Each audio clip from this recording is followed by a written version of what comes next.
Yo, yo, yo, tune in, don't miss Shaggy TV, hit him with the twist. Gang on deck, let's pick up the pace. Remote in hand, it's a cartoon race. Where are you, Shaggy TV? Catch the vibes, come roll with me. Jinkies, yeah, it's action-packed. Scooby snacks and a mystery crack. Flip the channel, hit the screen. Velma's got the clues, keep it clean. Fred in the whip, Daphne looking mean. Shaggy on the snacks, munching every scene. Zoinks, got ghosts in the room. Monsters lurk, smell the cartoon fumes. Fog thicker than my uncle's perfume. Solve it quick, then straight to the tune. Where are you, Shaggy TV? Catch the vibes, come roll with me. Jinkies, yeah, it's action-packed. Scooby snacks and a mystery crack. Spooky vibes with the laugh on top. Masked villains, every case non-stop. Trapdoor falls, but the plan don't flop. Cue the laugh track, tick tock, tick tock.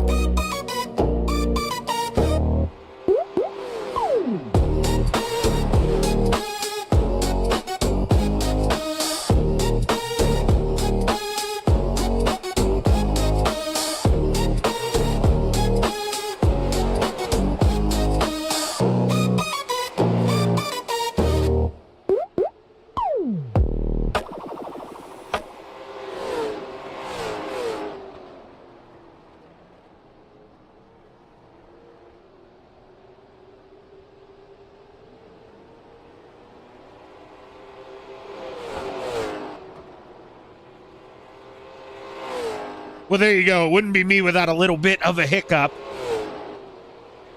My freaking headset was muted there. No idea why. I also, while I was scrambling, I realized I forgot to plug in my Moses steering wheel, which can mess with my iRacing settings a little bit. So we're plugging that in now as we speak. Everything's okay. And it's time to watch the boys go play. They raced Monday night. They raced Wednesday night. Normally I do these live Wednesday. I wasn't feeling the best. Had a pretty bad headache all day. And, well, the Penguins were playing. So I kind of, you know, that helped make my decision. Now, did we play that well? No. But, hey, we scored a game back last night. We're down 3-1. We can do this. Trevor Giroux, you guys may not know him. You may know him, some of you. He's a big-time Flyers fan. And well, before he went out and qualified Thursday, I did make the statement. I said, hey, if this guy goes out and qualifies on the pole, it's going to change the tune for the series. He went out there and got the pole, and the tune did change last night. Got one back. Got a soft goal there for goal number 2, I believe it was. It may have been our third one, but I think it was second goal there when the goalie came out of the net. Sometimes you need a soft one. Help yourself out. Now, you notice we're back to the old overlay here. Have to do the old overlay on replays if we want most of the information to show up like we kind of saw last week.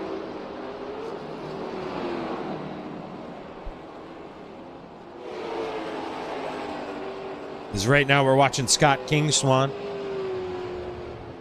Listed as a 155. We see a big old just double nickel on the side of that thing. That's probably what we'll be calling him here tonight. Joe, thank you. My wife, I wish I could say she likes it. She is afraid of the whole AI thing. She thinks I went a little overboard with it, man, but then I went all out. So that's another thing too. If you guys ever want anything done or whatever, I really don't mind doing it for you. But you just send me a message and stuff of like what you'd like. But I did sign up for a ChatGPT subscription. I was like, man, this thing's getting too cool. I got to keep up with it. I'm not going to fall behind. Here, practice should be coming to a close. Clock strikes 0. Checkered flag waves. And it's going to be time. Go out and do a little bit of qualifying here at the USA International Speedway, I believe. Now, my old one says, you see I wrote USA Speedway. That's kind of why I like my new overlay. I know some of you guys would pick on me about having the wrong city, because that's the only one I still needed to change. But on my new overlay, part of the reason I liked it so much, it built in name changes with like the racetracks. I didn't have to change it from track to track. So when we go late model racing here, don't be surprised if that says USA Speedway till about heat race number 1 when I really notice it, because I have been so dependent on that overlay kind of switching it up and doing it for me. I like that. It's a friend of mine showed me the track codes, and I guess theoretically I probably could punch them in here, but do I have them saved? Do I know what they are off the top of my head? Absolutely not. As Mike Cramner rolls into 3. It's something real finicky, like the not the parentheses, but the other weird looking ones. And you write like track name in it or something like that, then it changes. Now, lap 1, now this is why I didn't like this. Now, hopefully this starts updating for you guys. There we go. It took a while to get down to the backstretch. But Cramner, yeah, he did have lap 1 in. King Swan now at the top of the charts with a purple, 21.65 for the 1 double nickel.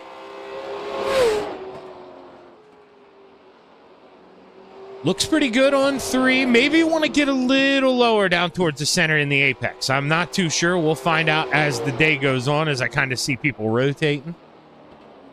Sometimes you don't want to go down there and kiss that apex per se. It kind of burns some speed off. Ooh, the Hurricane in a new car this week. That's right. I saw Rob at work. He told me he was going to be busting out a new whip. He's got his Miami Dolphins ride. Off of 4 for the final time. The Hurricane does improve through Sector 2, but not overall on the lap as King Swan stays up top. Let's see where the man is. We all should know who I mean when I say that. The Tennessee Tornado out here. You got to drag those brakes. You got to weave them. You got to stomp them up. You want to get heat in those tires.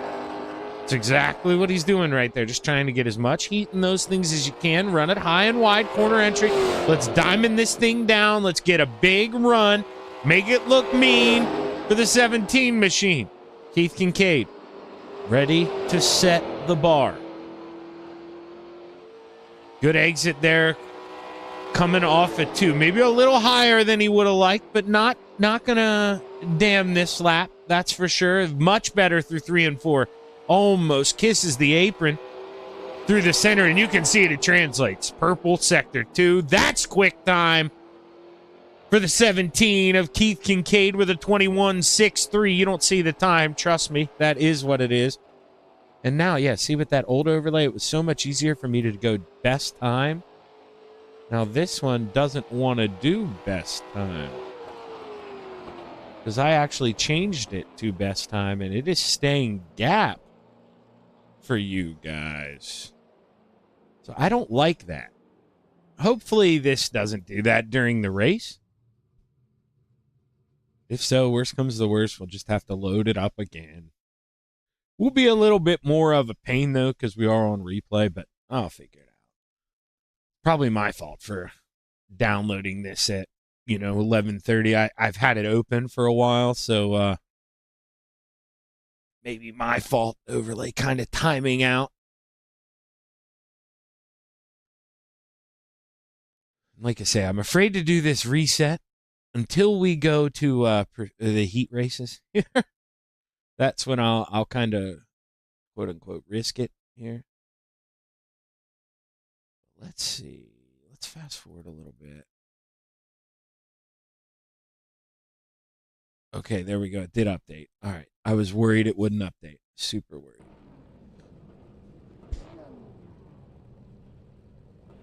All right. And well, because, like I say, I got things done early, you know what that means. When I get things done early, I get other things done late that I wanted to do, and I didn't have what I love to do so much up, so I'm pausing.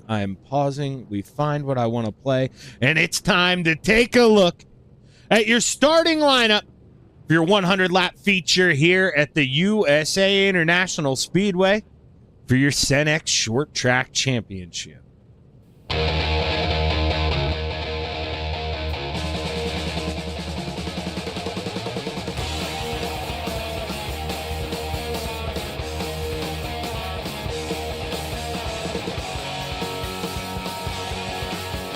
And I organized my buttons a little better. See, you can see that says overlay footer dot text. Yeah, I don't have all this filled out again. So that's just the way it's going to be. But rounding out the field, row 7 to the top shelf, the 45 of Tim McDowell to the inside, the 70 of Mike Cramner. Row 6 to the high side, the Miami Dolphins, number 57 of Robert Keller to the inside, the popsicle sticks. Or no, the 26, excuse me, starting in the popsicle sticks, Frank Barbary. Row 5 to the top shelf, the 37 of Tim Chapman to the inside, the 014 of the Iron Man, Greg Boydell. Row 4 to the high side, the 04 of Greg Parmalee to the inside, the 24 of Scott Tice. Row 3 to the top shelf, the 88 of Dave Brill to the inside, the 54 of Chris Farmer. Row 2 to the high side, the 01 of Ed Papineau to the inside, the 1 of Brett McCoy in row 1 for your 100 lap A-main here at the USA International Speedway. To the high side, the 1 double nickel of Scott King Swan, and starting on the pole, the 17 of the Flamin' Hot Cheeto, Keith Kincaid. And I just noticed, well, you saw the 155 sitting there on the apron probably. You were being observant. And King Swan missed the call to the grid. So Scott not going to be starting on the front row. Move the outside lanes a row forward. Papineau top shelf now. Side Keith Kincaid. You got the 88 of Dave Brill here as we get set to go play. We look to that sky. The green flag's high. Let's watch some rubber fly. 100 laps to go play at the USA International Speedway.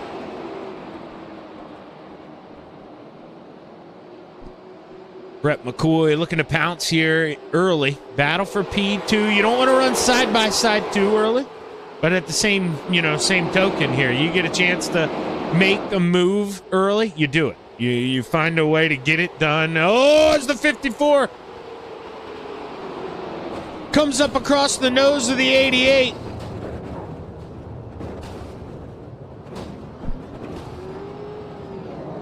Caution flag should wave. Hasn't waved, did wave.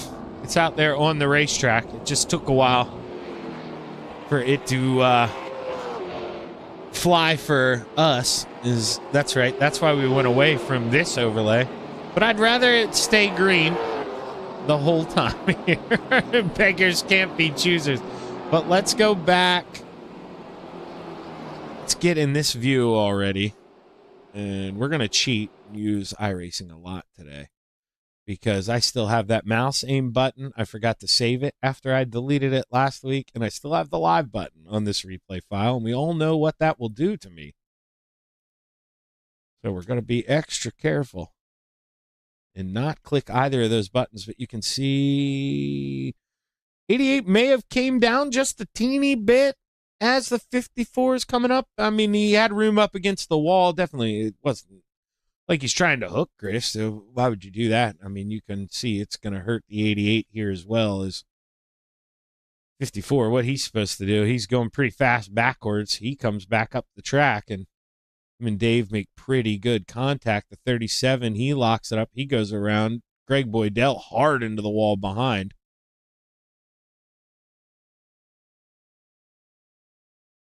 Man, a wild ride there for the 014 of GJ Boydell is... Let's see here. Find our leader, and let's go like this. Where they're lined up behind, we'll get them to the 1 to green. So still not 1 to green. There we go. Lights go off. And according to this software, well, he may have had to tow because he did flip there, but Boydell, he is 3 laps down already. So that is a tough break for the 014 who, only 14 cars. Don't know how many caution flags we had.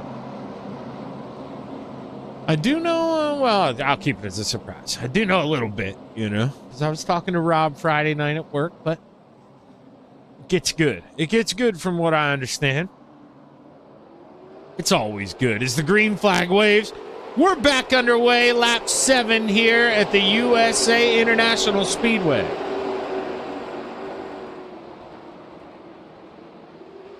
Here's the 45 of Tim McDowell trying to hold off Mike Cramner. Doing a good job. May actually be doing a little bit more than that. Didn't make the dive. Thought he was going to go for it. Underneath that 54 of Chris Farmer. Now Tim Chapman trying to follow along here. He drives it in deep into corner entry. Opens up the bottom. The one double nickel shoots underneath. Tim came down a little bit. They touch. They live to play another day, only on lap 8 here at the USA International Speedway. Dave Brill now able to go to his outside. Dave gets it done. Dave not done. Looks underneath the 70 of Mike Cramner here. Give him one more. There's the one double nickel. Taking a peek under McDowell as well. The 55. Gets up and out of the groove, and Brill looking to follow. Tim and him get a little bit loose. Pulls the ripcord, falls in line. The 37 now trying to follow the 88 on by that 45 machine. And right now, Tim entering so low. You know, he's kind of cranking this thing down coming off the corner. Now he's able to let it float up. He was entering so low that he couldn't really carry that speed into corner entry.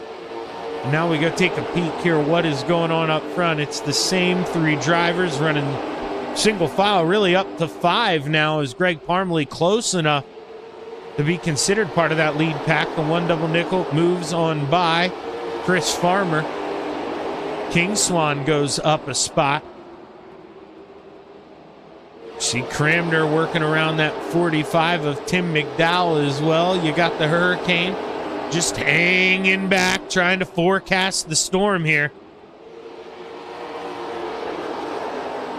As Tim rolls on by that 54, Barbary picks up the scraps as well. He gets it done, and right now it seems like, I don't want to be that jinx. Obviously, it did already happen.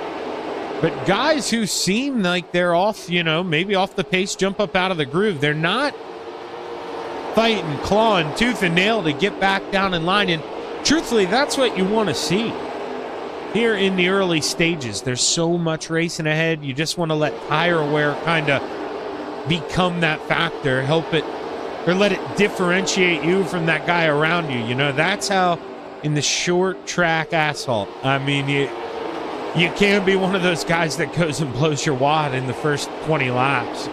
You've got to save something, and that's where we see some of the guys kind of, clear and above, kind of stepping away from the rest of the field. And I was talking to Rob about that, actually. I used to. Now, obviously, I'm up at McGruben on Friday nights, which I would not trade for the world.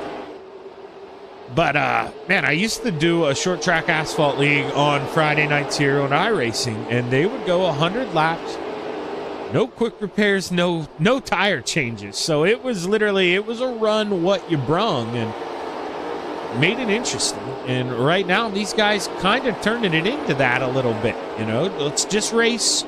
Let's put some laps on the tires, and then we can go to work here towards the end. But so far, Keith Kincaid setting the pace. Let's take a look here at Brett McCoy. And that's right, new overlay. I got to find my button placement. Hang on. I'm looking for lap times. There we go. It'll show Keith Kincaid's lap. Now, 3 of the last 5, you can see McCoy. He's in the green. So that means he was the quickest car in the top 3 out of the last 5 laps, last 2 laps in particular. Let's see what he's got in store this time. 0.003 of a second, just by a whisker. You can see right now those top 2 virtually identical, starting to pull away a little bit from Ed Papineau, who's got Scott Tice right behind him. And Scotty not going to want to let those front 2 get away. Going to want to keep them close enough that he can play in this thing. So I wouldn't be surprised If we see this number 24 machine shove the nose, try to get aggressive here, work himself on by at Papineau. As this time by, we will have 20 in the books. We're a fifth of the way through, 80 left to play.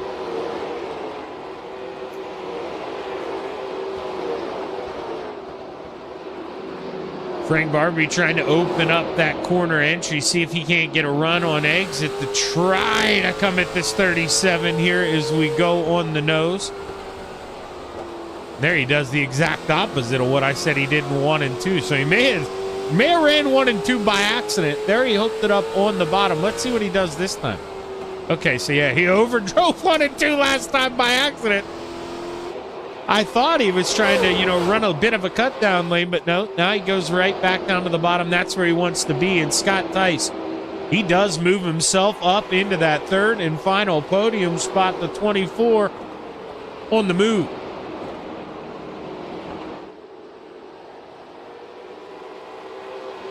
See Keith just hanging out. No need for him to push this thing too hard. He's got that car length lead. Maybe a car length and a half here, about 3/10. And he just wants to keep McCoy far enough back that, there can't be a dive bomb, anything heroic coming out of that one machine. That's all Keith's goal is right now. Just wants to let that thing ride, keep the sneakers on it.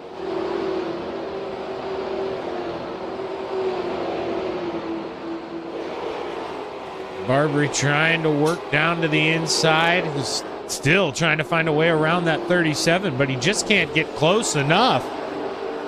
Not close enough to make that move just yet.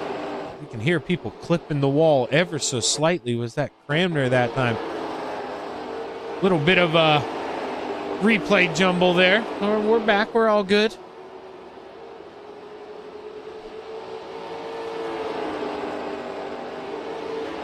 This front two continuing to run. Oh, do we have a little battle heating up there? We may soon.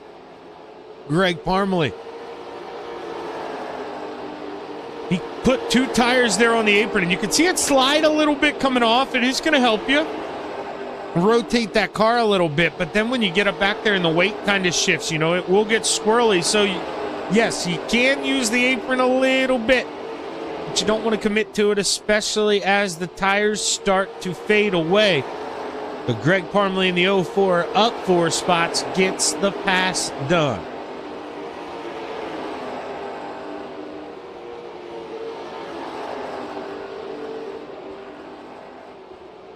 See, Robert Keller, he was able to work around Chris Farmer. Couldn't tell. Maybe Farmer, one of the drivers that got in the wall a little bit. He does have some left front damage. See if I can get a better look at that. And you guys probably, nope, you're not getting a better look. Let's see. Oh yeah, definitely some damage on that thing, and you can tell it's probably tightening up that race car. I mean, he clicks the wall one more time. Anxious to see if the left front has any steering issues. Does look like it's kind of going over bumps a little bit. You can see it bobbing and weaving. That is not going to handle like he wants it to the rest of the way home. We are on lap 30 here as we inch closer to a third of the way through. I see the lights go yellow. Caution flag waves. I'm going to assume it's for the 45 here of Tim McDowell. Let's slow down. Rewind. So it was not McDowell. Let's go up here. Okay, so we see it. Frank Barbary going to get a shot there from the 70 of Mike Cramner. Let's see what happens here. It may have been a stack up from in front. And actually, it looks like Barbary, he may have kind of overdrove this one, and Cramner going to follow him. And, I mean, it's tough. You're mapping that guy out from behind you. Or, I mean, you're just driving off that guy in front of you. You can see Tim on the brakes. And nope, Barbary doesn't get to him. He just, got on the brakes right behind Tim, and Cramner was close enough, not able to adjust. And I thought I saw from that far away view, the nose of the 26 kind of get under that 37 and then go around. But, definitely not. Just getting on the brakes there a little heavy, and I'm not going to, like, obviously, you know, if we get a lot of cautions and stuff, we'll skip those laps. And, well, I skipped the first caution because we were on lap 1 or 2. But these ones I'd like to see for everyone out there watching. Hopefully you don't expect me to. I'd like to at least watch this, you know, opener. See who comes down pit road. If anyone comes down pit road. Looks like a lot of people are coming down pit road. You probably should come down pit road. Frank Barbary not coming down pit road. He's going to inherit the lead. What kind of camera view is this? That is awesome. We're going to get out of that. I don't know what that was looking at. That was fantastic. Good shot of the concrete.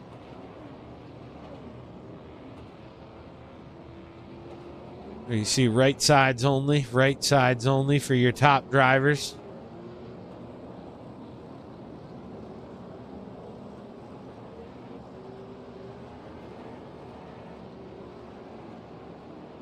King Swan and Papineau look to be getting 4. Mike Cramner getting 4. The 45 getting 4. So 4 drivers getting 4 tires. And now we can cheat. We've got our leader. We saw him come down pit road. Now we'll get to that 1 to green. Lights are off, as you can see there under my mouse. We kick that nonsense away, and we get back and go ready to play. Here, let's see. I don't think you guys ever really have... I do a terrible job, even with Coast to Coast. All right, but nobody writing in your guys' chat. I do try to follow the Senex chat as well. It's just hard, because the stream thing I use, if you know, I obviously didn't sign up for Streamlabs using the Senex YouTube page. But the ones that I signed up with and, like, have linked to my thing, they all pop up right on my thing, your comments, so it's easy to see. I can see Joe talking to us out there. As the green flag waves, we're back underway. Lap 35 at the USA International Speedway, and it'll be anxious to see here, does the adage breed true here? Is cautions breed cautions? Are we going to get to play a little bit? Oh, you see Parmalee shooting the nose, and Dave Brill keeps it straight. The 1 double nickel, though, goes sideways. I would think we have a caution flag. We do. We saw it happen live here. Let's go back. And that was a little deep. That's right. King Swan wasn't in that. So let's go... see what I named my dumb cameras. Go up top. I'll use my button to rewind that just a tidbit. So now this is one of those where, do you have the nose under him? I mean, maybe by definition of the ruler for sure, but that's deep. You know, I mean, trying to drive it down in there on the bottom, you're not going to have that banking that you have up top. That was never going to stick, and Dave was never going to go up above that second line. You can see the cars behind. There's 1 car above that second line, and he's got 2 tires on that second line. You can't go up there in the asphalt. That's no man's land. There's nothing but beads of rubber up there. You're just going to get your tires dirty. You're going to end up getting yourself into trouble. You go up there, so never really an option to put the fellow driver up there on the asphalt side. Dirt, sure. Fine grip anywhere.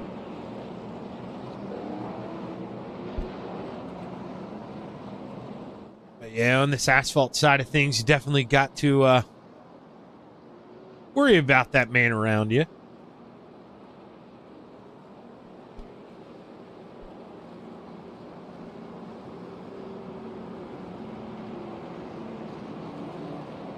Trying to organize some things here, but I still see we do have... I thought that would be the 1 to green. Oh, we got 2 laps around. Okay, there we go. Math way off there. Frank Barbary will still be the man out front. He's got old tires. Or not, you know, like I say, not super old. 30 laps older than everybody else's, but I'm telling you, I've seen guys where if you go watch like that Friday Night League I was talking about now, it would be some seasons ago. But there is a man named J.R. Shepard who I broadcast with sometimes, and I swear to God, some of their laps would go 100-lap green flag, or races, 100 laps green flag, and he would run his fastest lap of the race on lap 98 and closing. It can be done. As the green flag waves were back underway, it is just really all about how you keep those tires underneath you. It's not per se about the number. It's about that tire temp. You don't want to let them get away from you. And you just got to make sure you're not sliding those things. But you see McCoy looking to take the point on the outside. Barbary fighting back, tooth and nail on the bottom. But it's McCoy at the line. He leads lap 41. Contact between your leaders. Barbary going to go around in front of the field. We got to stack up. Rob Keller goes around. He gets a shot from behind, and we're going to reline him up. We're not going to reline him up yet. We're going to rewind it. Here is the correct term. And we're going to go up top. We'll slow it down.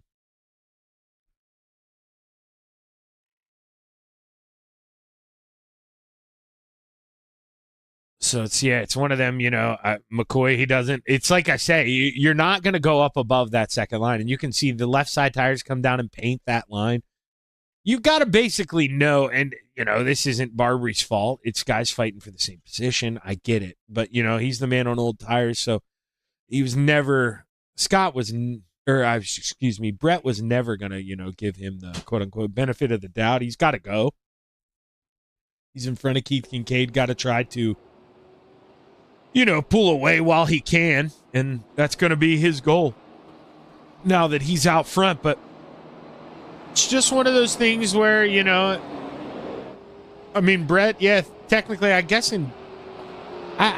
it's got to be a racing incident, but if I'm on the dirt side of things there, that's where most of my mentality comes from. If I'm Frank Barbary, I'm upset, because on the dirt side of things, yes, I am going to push you up kind of high towards that wall. I've got a full car under you. It wasn't like he had half a car. He was there. But it's one of those things where when you're short track asphalt racing, brother, this ain't NASCAR, this ain't Bristol. You aren't going to pin that thing up against the outside wall. You're not going to see anyone do that. Not here. Not with the way this place is banked, how much wider it is around than on the inside. You're just not going to do it. So you have to assume, and I'm going to click the mouse on it. This is, obviously, you guys should know, but that second white line, that's what I'm saying. You're not going to make that guy go above that. He'll do what that 88 just did. He'll put the left side tires on it, and you've got to know, brother, if I'm down here, I am, about, let's see, I'll give you it one more time here with the mouse. So let's try to line it up. I can actually pause it. That's just what I'll do. But boom, right there, corner entry. So if you're Keith, let's say, Scott's down here. Keith knows I'm going to be putting these left sides about right there. You don't even want to put them on the white. You want to put them a little lower. And if you look, let's see here, you'd put the left about where the right sides are. And right there, that's a car length below. There's another car length below. You got to know if you're this car, that's where I'm going to be. That's my real estate. That's the only place I'm super entitled to. Now, don't get me wrong. You take the gloves off. You can run that guy up the hill.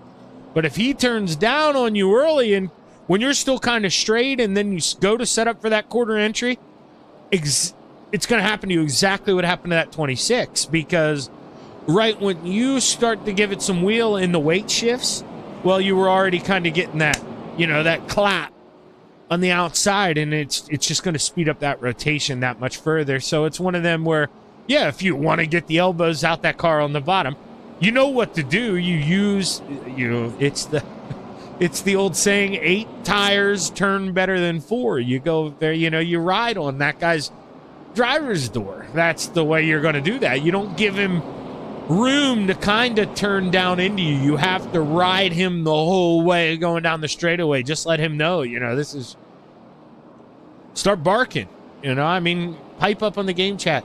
Start barking like you're the big dog. This is your porch. Do what you got to do. You got to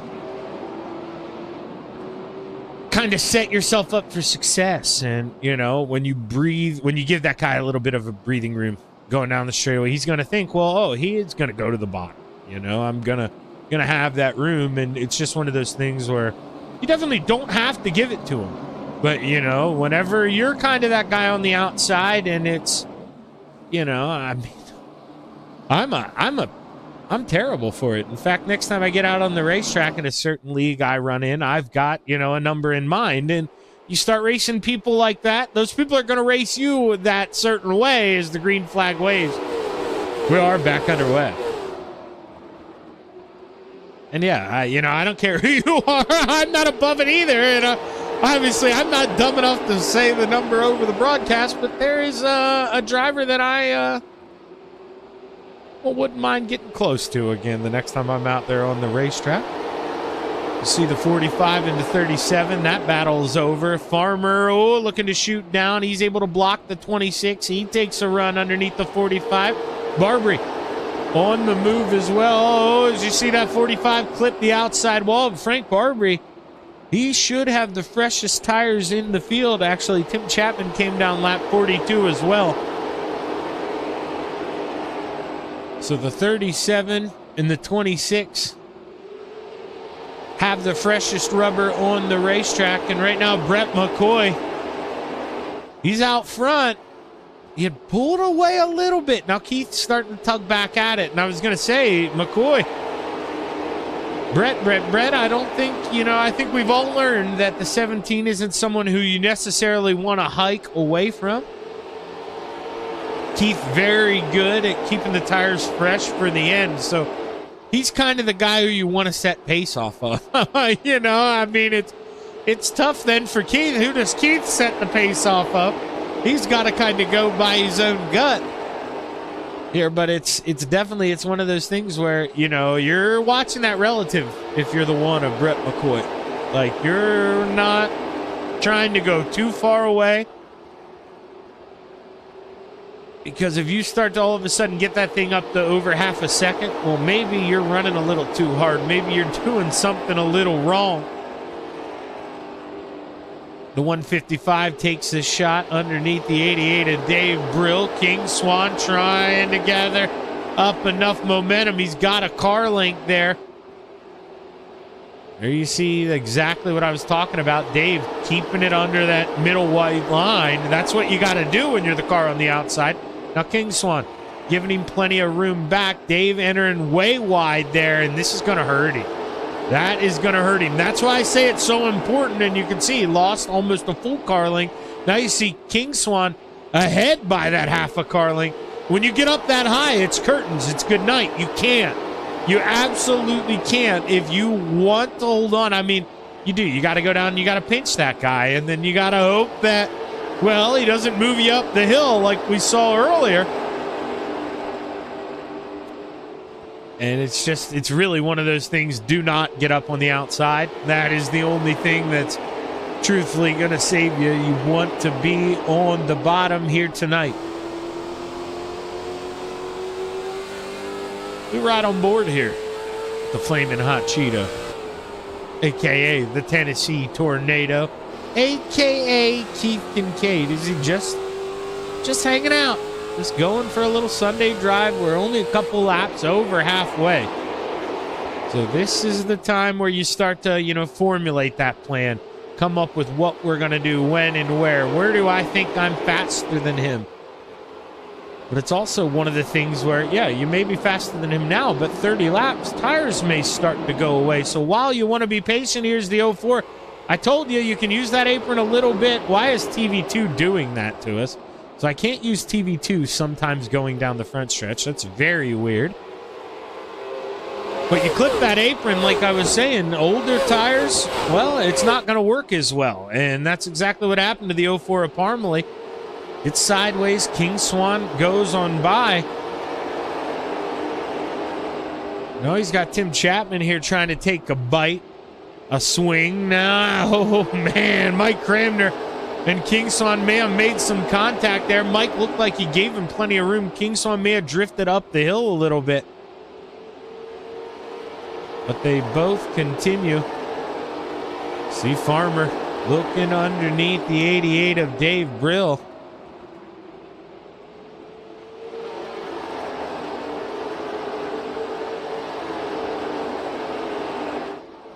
It's Keith Kincaid working it under that 0.3 of a second marker now. For the first time in a couple laps, he's slowly starting to stalk the one of Brett McCoy. And then as soon as I say that, Brett, well, but maybe that's why he was pulling away corner exit. He picked up the gas a little too early. Car tightens up, goes around is Greg Parmalee.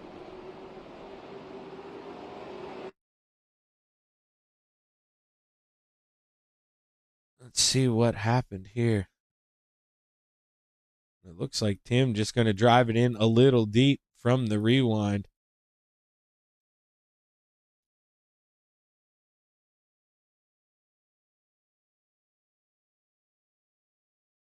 Let's see here.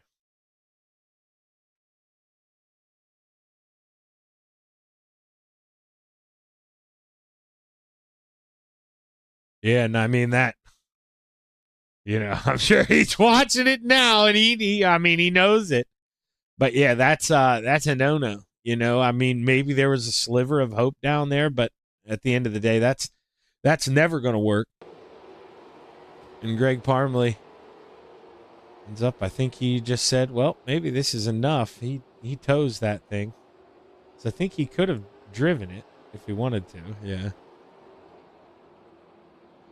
But just decided to give that thing a tow, and the yellow lights came out.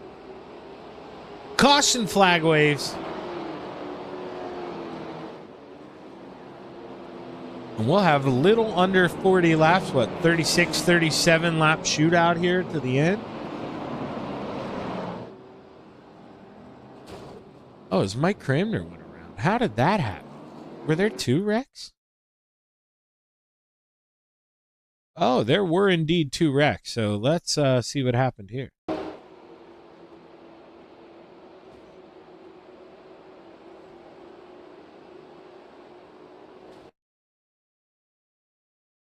And yeah, I guess it's one of those things where I guess, I mean, we are only on lap 59. There's 40 laps to go, but I don't know what more you could want the 155 to do here. I really don't. I mean, he's keeping it under that second white line, even there, kind of coming off corner entry or exit, excuse me, right there painted. There's a bunch of room upstairs. I couldn't tell if Mike maybe got loose coming off or just, wanted to ride him down and going to spin those guys. Heavy contact there for the 155.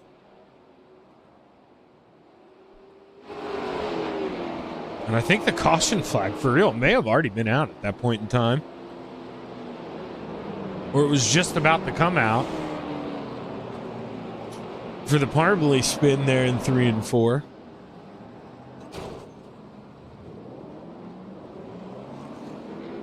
I don't want to fast forward this one either, because this could, at least this lap. I'd like to see some guys probably going to come down pit road here.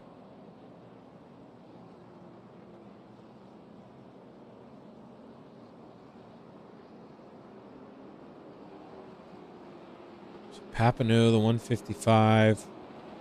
Couple guys coming.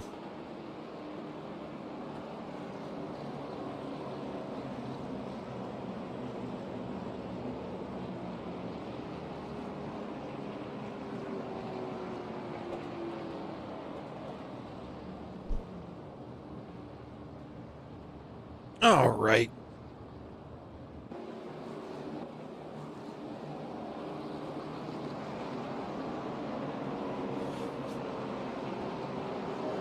Lights are off, almost 2/3 of the way through here. USA International Speedway.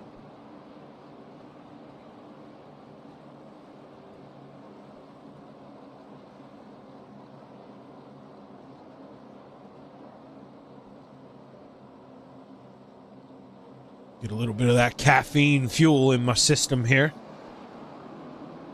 It's the pace car set to pull off. Green flags high. Let's watch them fly. We're back underway here at the USA International Speedway.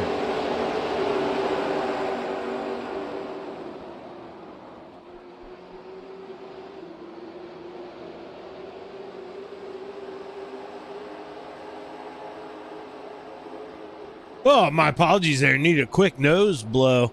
You see the side-by-side between the 45 and the 01.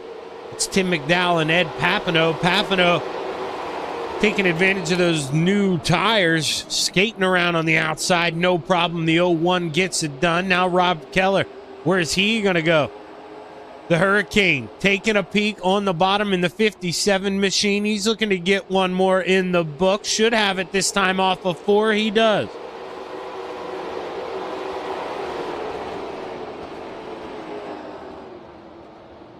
Cars go around here. Green flag continues.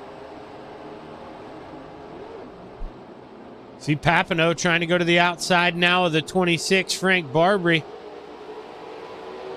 Tim trying to get a run there. He just runs it down a little too low. Can't work underneath that 24 machinist, Scott Tice. Ed Papineau gets another one done on the outside, but man, oh man, how long can that continue before those tires give up? I cannot believe what I'm seeing out of that 01 machine.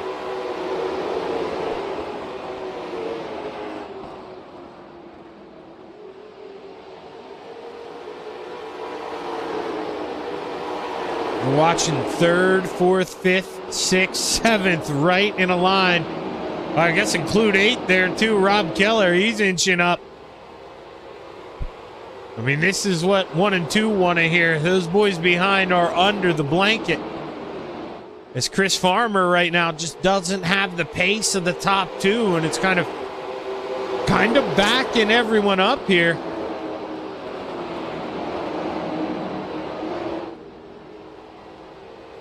Let's go up top.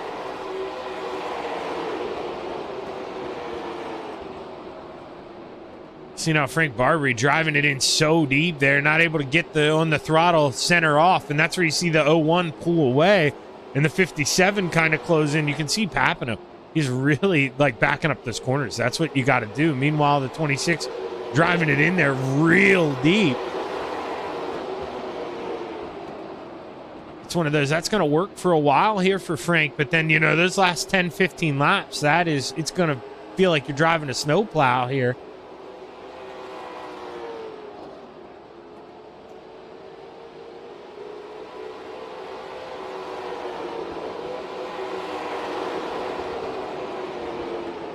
Keller works to the inside, goes around the 26 machine.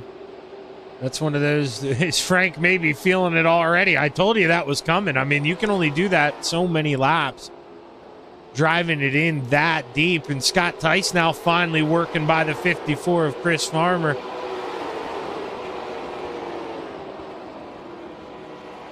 Tim able to work the nose underneath. That's a good move. That was ambitious, but that was a good move. Can't make it stick, though. Now's where you got to peel the lid back a little bit. Yep, and now give it up and kind of go back to work again, and that's exactly what he's doing. See, Scott Tice, though, he wants to check out of this hotel, man, trying to run down those front 2. We are running out of time here in Florida. Not a lot of play time. Coming to 26 laps left to go. This time by for the real deal, Brett McCoy, who paces the field.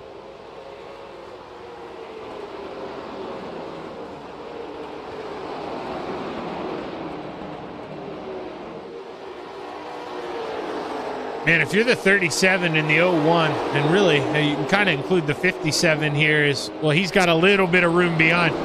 Those are not fun places to be here as you see Tim work to the bottom here, try to get the pass done. Has it at the line, not able to clear him here. He's entering on a little low. That's going to hurt him middle off, but still the 54 losing grip, man. Not able to put that loud pedal down. Here comes Ed Papineau. Looking to work to the inside. Ed gets it done. Robert Keller, though, gets the door slammed shut in his face. The Miami Dolphin man can't shove his foot in the door. See there, I clicked Scott Tice by accident. But you see the lead. It's, excuse me, as of course I get the hiccups. The lead is opening up a little bit. This TV too, I swear to God. Oh my God. Wait, no. You know what? I'm committed to TV2. We're on replay. Don't hate me here, folks. But this is the one benefit. The next time it does that, I'm going to pause it. I'm going to pause it and move that camera. I can't live my life like this anymore. Pause. Where are we? We get to see where this mystery camera is. We're going to raise it up. Where was it? Is it behind the fence? Oh, so it was down in the fence there. Let's just put it up here. Let's save it. Oh, it's because it's... Oh, wait, no, dirt would be a different file. Or would it?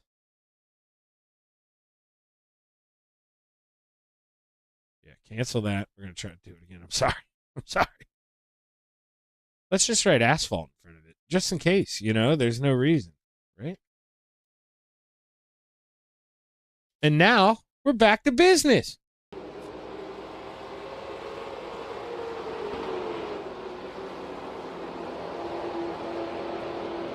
But speaking of that business, you can see that lead almost 3/4 of a second now. So, McCoy, I take back everything I said, brother.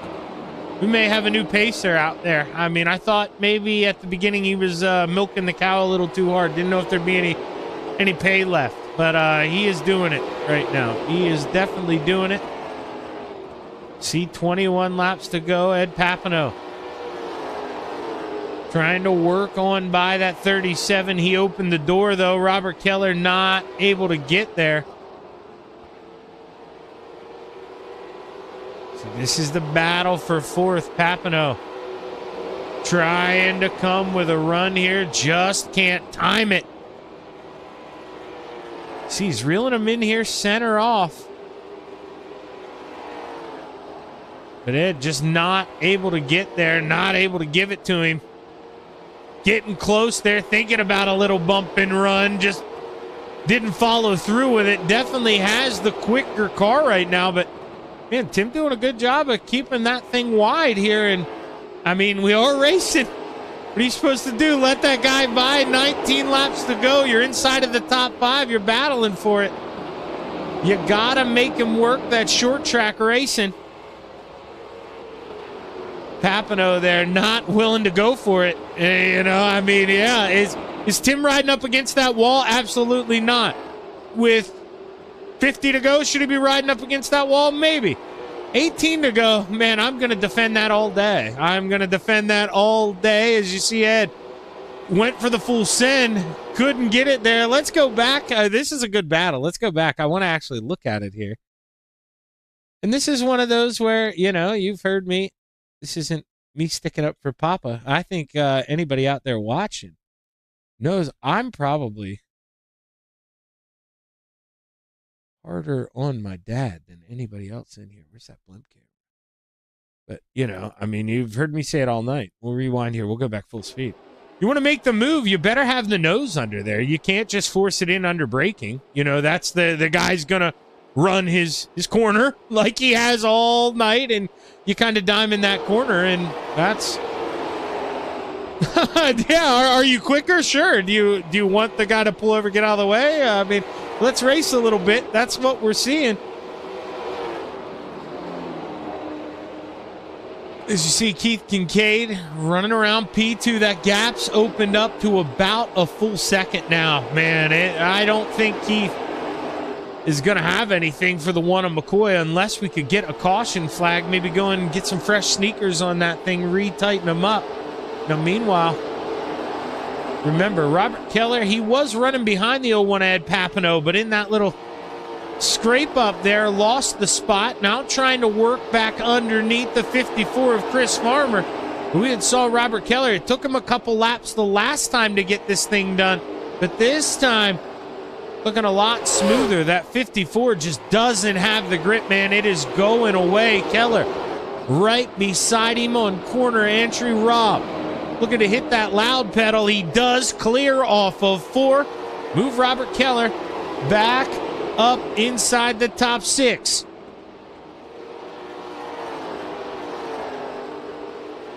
Last time by, Scott Tice 0.03 of a second slower than Keith Kincaid, who was 0.03 of a second slower than your race leader. So top, I want to say, what, 3? I mean, the laps dang near identical. Now, we saw this go on before. Here comes the 01. Definitely, I mean, you can see it. He's got the pace. But what do? You know, we saw him make that move to the outside earlier. Does he think about it? That may be something, you know, if he's got the grip level left, he may have to do, because Tim clearly, I mean, he's going to race defensive. He's got to be looking in that mirror. I mean, he's holding the bottom coming off corner exit, but there's the mistake. Overdrove entry. Now the 01, he's got a nose under him. He's there. And that's where the 37, if you're going to come down a little bit, I mean, you got to expect that. The 01 was their contact. And it looks like, you know, I don't think we get another caution flag here from what I remember here. And let's go back. This is going to be the raciest stuff. So, I mean, this is one. And like I say, I'm not a, he's going to watch this. He's going to hate me for it. But this is one now. You take a look here. Or wait, well, you can see my mouse now. It's underneath the overlay, but you see what I'm trying to do. You see that number? 1, 2. What did I say? Under 20 to go. It is go time, brother. There's a fifth of this race left. I don't care if, you know, that is, I mean, look at it. Here's the back of the bumper. You go straight down.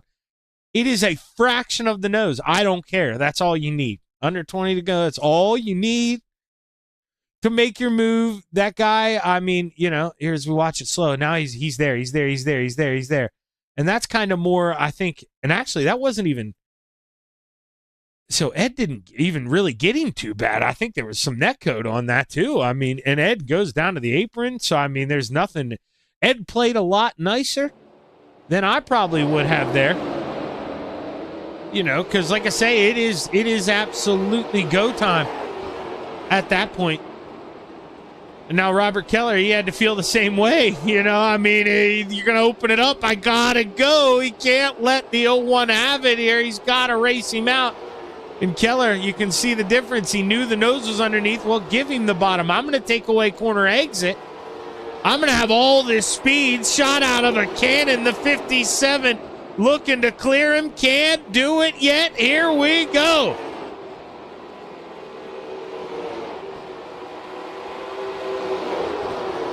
Papa knew no light at the end of the tunnel there for Eddie. And Robert Keller up 8 spots inside the top 4, running out of time, though, for that 57 machine.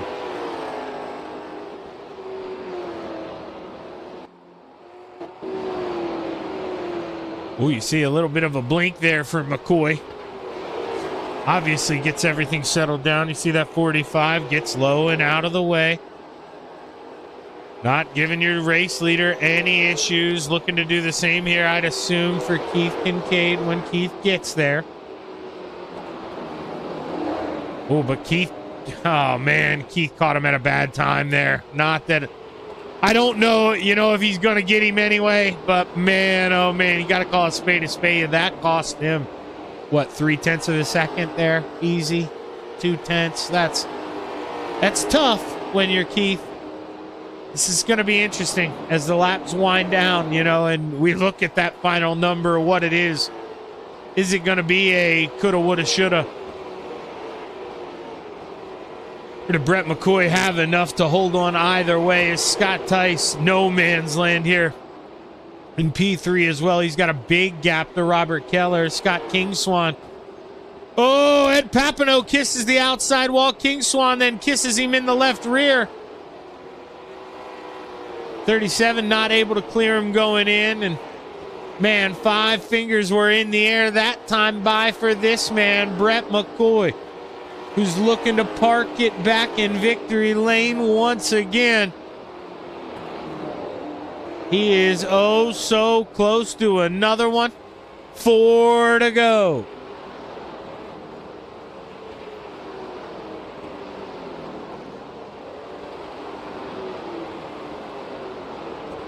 Chris Farmer right now really in the best battle on the racetrack, you'd say. I mean, he has a chance to get Ed Papineau, or he's got a chance to lose one here to Frank Barbary.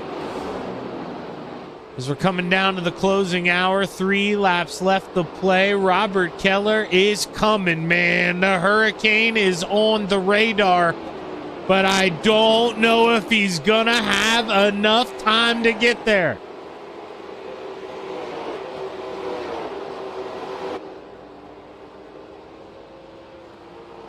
McCoy holding him off. 2 to go. The gap staying at 1.2 seconds. Now up to 1.3. But keep getting it a little back there. Corner exit. You can see he's actually getting a lot back. Gained a full 10th.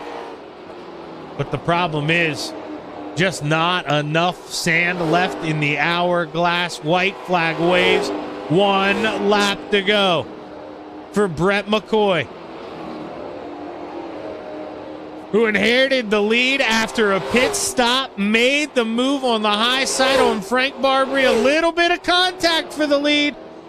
But when you're short track racing for a feature win, sometimes you're going to beat, sometimes you're going to bang. And Brett McCoy brings home the win here at the USA International Speedway. Keith Kincaid, Scott Tice round out your podium. Robert Keller, your hard charger, up 8 spots, coming on P4. Ed Papineau 5th. Chris Farmer, Frank Barbary, Scott Kingswan, Tim Chapman, and Dave Brill round out your top 10. The bottom 4, Mike Cramner, Tim McDowell, Greg Parmalee, and GJ Boydell.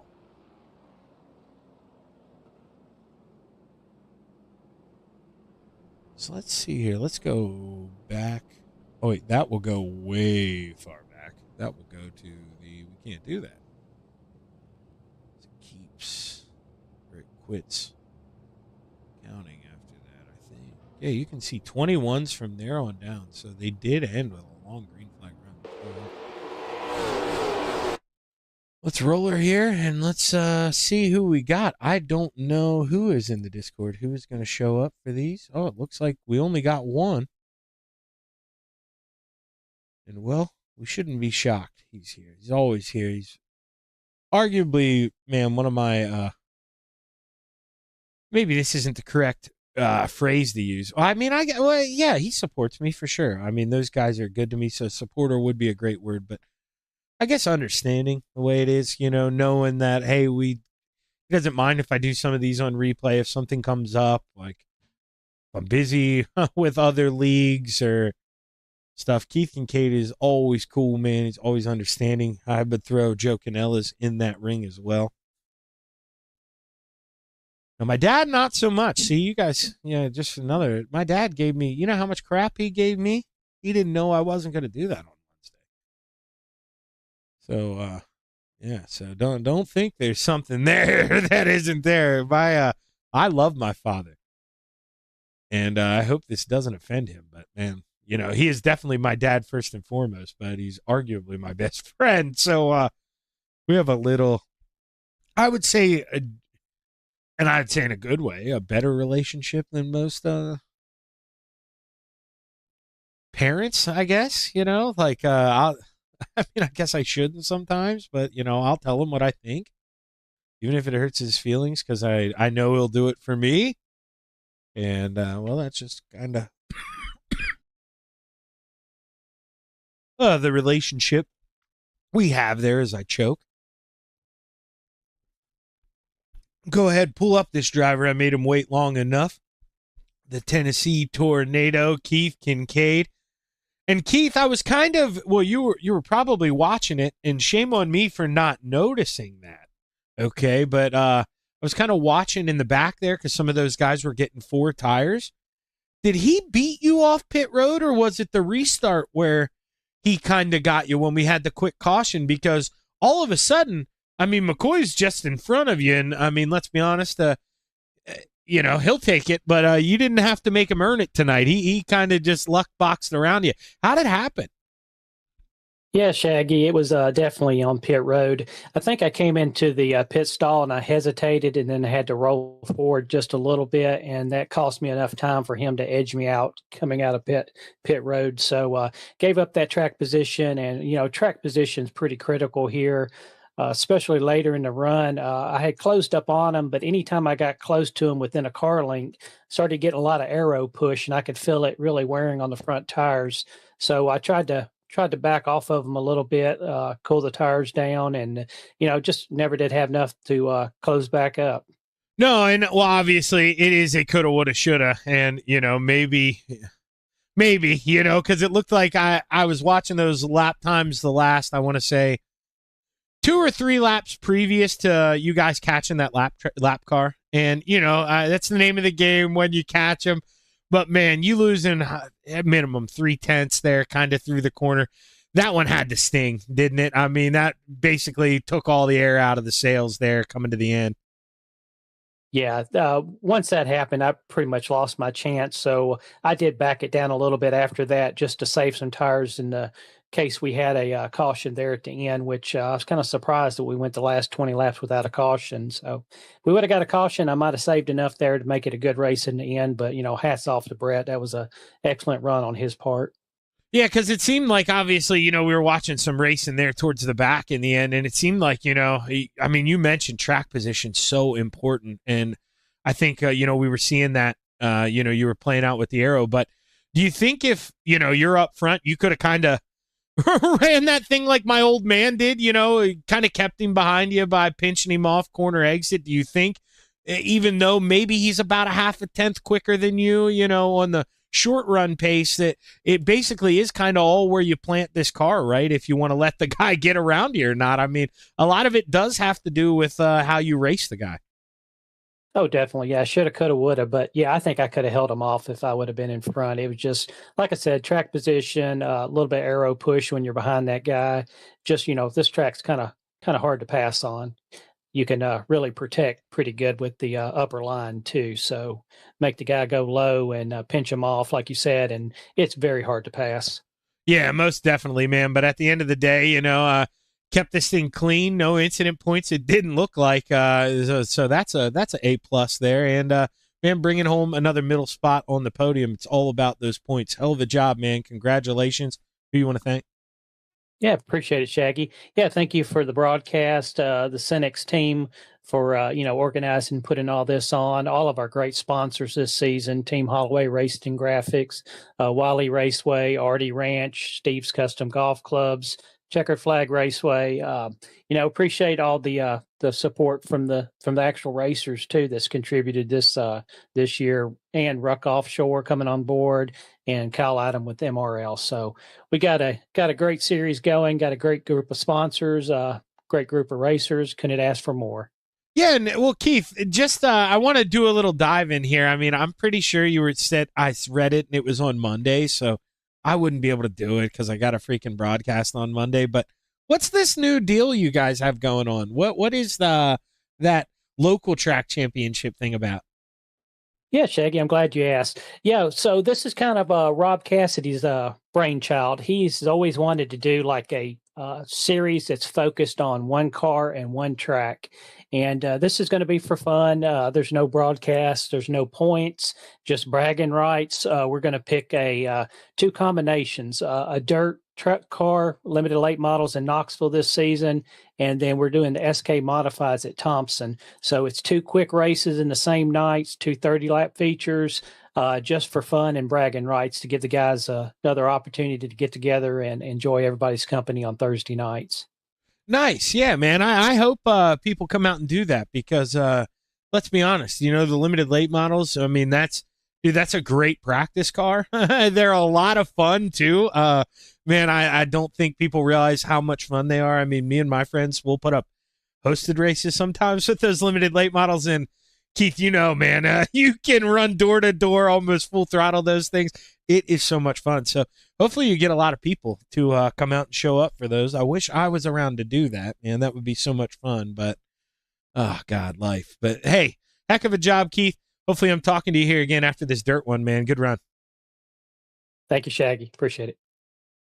Keith Kincaid bringing home that P2. And I'm always good at not, doing what I'm supposed to. And when Keith was naming through all the sponsors, guess what I didn't do when I started this broadcast? I was like, started it with 5 minutes for a reason left in practice. And I was like, I'm sitting here with an awful lot of time left in practice. You know what I didn't do? Run the opening sponsored videos. Shame on me. So we're going to run those really quick, and hopefully I'll probably run them each twice, to be honest with you. And we won't run that other intermission video, and I'll have the other replay back up ready to go. Stick around here. We got Dirt Pro Late Models coming up next for the Senex Short Track Championship Series. Stick around.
Okay, you're kind of watching me run through all the hiccups live here, so I think I have it saved. Volusia Speedway Park. No, I don't. Not in every one. Hang on. Forgot in this older one, I have to type it in 3 different spots, actually.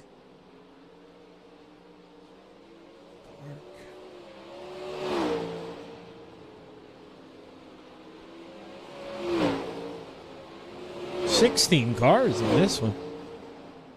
As once again, yeah, I switched the overlay. It'll work here for the race like it did in the asphalt thing. A lot better on the replay. But we'll never, and this isn't, I don't know if they can even set it up different if they wanted to make it better, look better, quote unquote, for the replay. I don't know if in Dirt you can make all the drivers like it be one practice session only. But if that is an option, actually, when you create the session, you could do that. Whoever is the person who sets up the sessions, if that gives you an option to make it only one practice room, then we wouldn't have the other cars in the other sessions not showing up. It only does that because, like I say, we're using a replay file, so it only shows obviously what is on their screen. And if they're only, I think iRacing sets it up, how many do you see here? It's like 7 or 8 guys per room, so you will only ever see the 8 cars with the replay, that replay file. Let's see here. Does Keith do another lap, or did he only do 52? Nope. So this is all he did. It's probably getting ready to come to a close.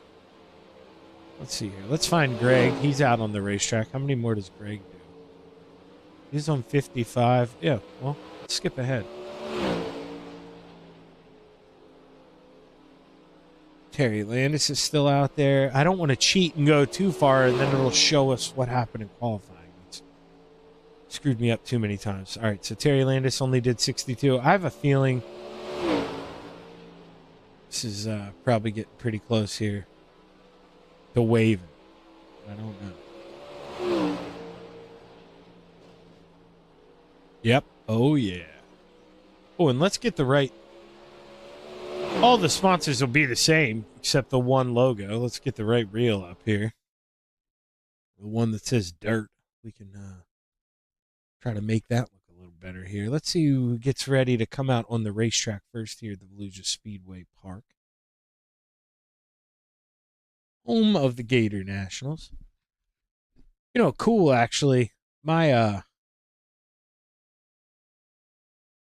flag man at McGrubid, well, he's the turn 3 guy at BAPS, which is, I guess, you know, like the main other than the flagger, like the flag man up top, like the, you know, getting the drivers out on the racetrack and whatnot. He is a flagman down here at Volusia for the Nationals. Really cool. I hung out with him Friday night after work, and that's pretty neat. I mean, what a gig. He was raving about it, man. He absolutely loves it. This is Andy Patton, first lap on the board, a 15.27. It's a quick time, but I think we will see, I don't even need to say his name. You all know who he is. We're going to get a little closer to those 14s, I would think. You know, a 15.0, maybe even a 14. And there's a 15.15. And there we go. 14.99. I knew it was coming. Now, it's not from necessarily somebody like me on a tacky track, but I know that speed's there. So I'm normally a 15.0er. As Tice comes across the line, runs one of my laps there, 15.07. It's going to be a good time for him. Let's see here. Terry Landis just came across the line. We just missed that lap. He came in P5. Let's find Quinn McLean here in the 21 machine. Quinn up a little bit too high there, 3 and 4. Going to lose a lot of time, and he's not going to improve. Going to stay P7. Don't want to be up there in the chocolate chips. You can for the outlap if you're trying to build up some steam, but you don't want to. You don't want all 4 tires up there. It's going to be a no-go, no-fly zone, as they'd say. Because I love when I'm up there at BAPS. We got a racer up there. That's quick time for Keith Kincaid. His lap should show up for you guys soon, a 14.91. Let's see if it gets better here this final time around. 15.13 slows down lap 2. And you should expect to slow down here lap 2 because it's almost like what guys do in a sprint car. That's what I said. You'll see him run high and wide in 3 and 4. Build up as much speed, I should say, as you can. You know, absolutely have that thing maxed out coming across the start-finish line. You want to have it definitely redlining close to it going into 1. But like I was saying, at BAPS, we have a driver up there at the big track. And Dave Hare, man, incredible. Dave Hare is awesome. Like, I really, and we got like 2 or 3 minutes here, so sorry, but you're going to listen to this till we get to the starting grid. But, man, and you may have heard me say it before, so once again, my apologies if you have, but I really did expect, I don't know why. I guess it's just kind of, you know, the world can be negative sometimes.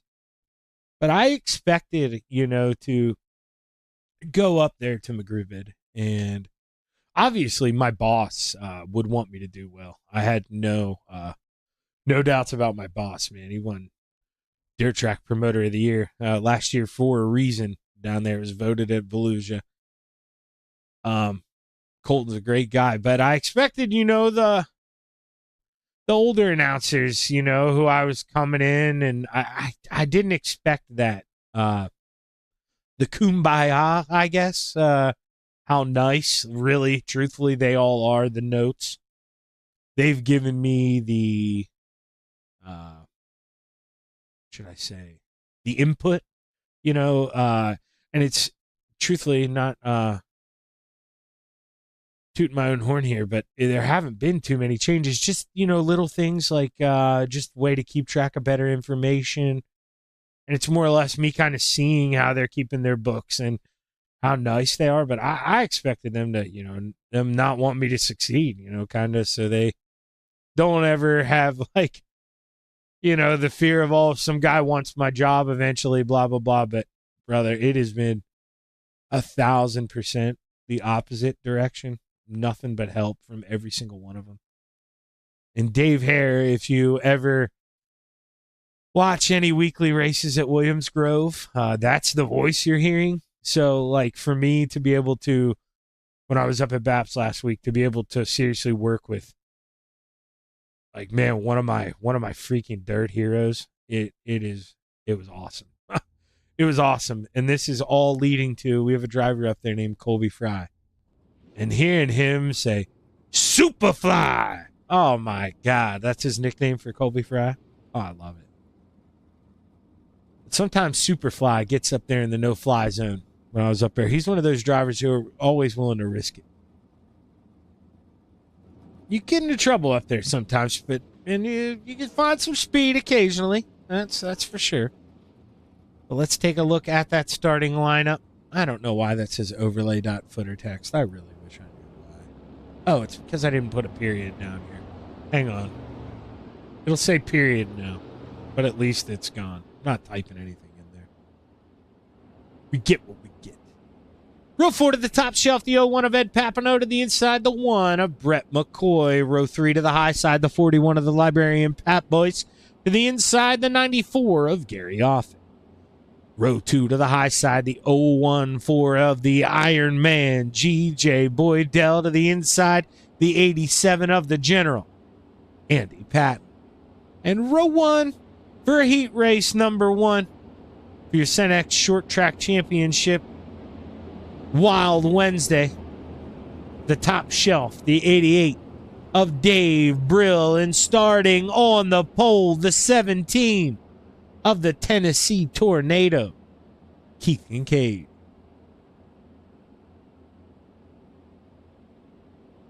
Ah, poop. I forgot with this old overlay. All right. Should just be refresh, right? If it's still ingrained in my head. Okay, worked for you guys. You guys were the test dummies. Now I will try to do it for me. Mine is not working, so now I'm going to look at this very small screen. Green flag waves, heat race number 1 is underway. Stay up here. Stay up here for this first lap. Kind of zoom out, see everything. You see the side-by-side battle for second. The General, Andy Patton on the bottom. Dave Brill trying to tippy-toe on the outside, high and wide. Dave Brill, P2 at the line. Get it done, son. Gary Offit now working here. He's trying to inch himself into the top 5, but tightened up there on corner exit. Can't find it.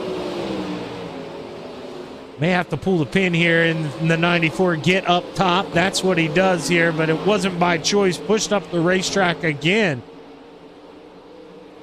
Dave Brill says, cue the jaw music.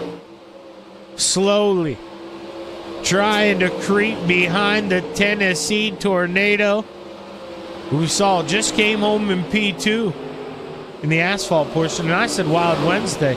Wednesday is the asphalt race. That's the broadcast I do live. This was last Monday.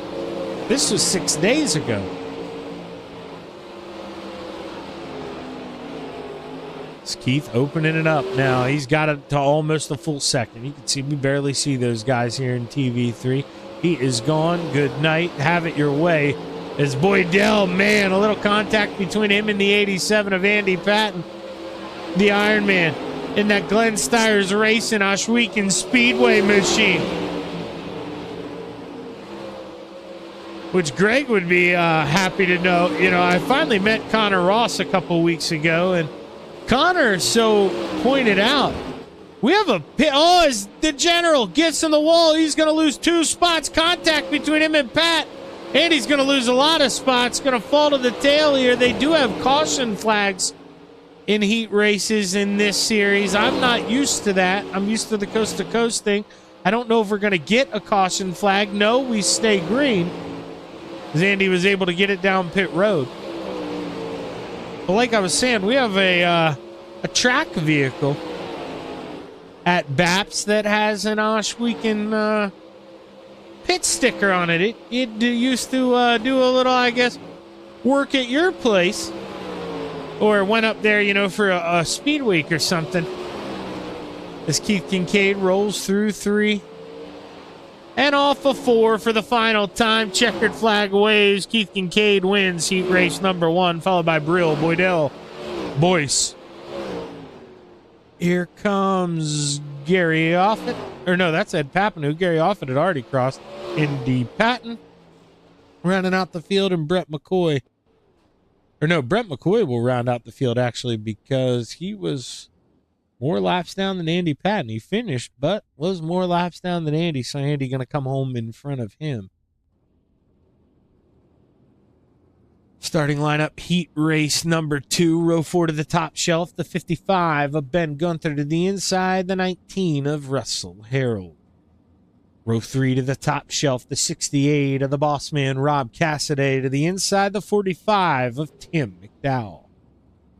Row 2 to the high side, the 21 of Blackjack Quinn McLean to the inside, the 161 of the Desert Demon Terry Landis. In row 1 for heat race number 2 to the outside, the Double Deuce of Sean McLean, and starting on the pole, the 24 of Scott Tice.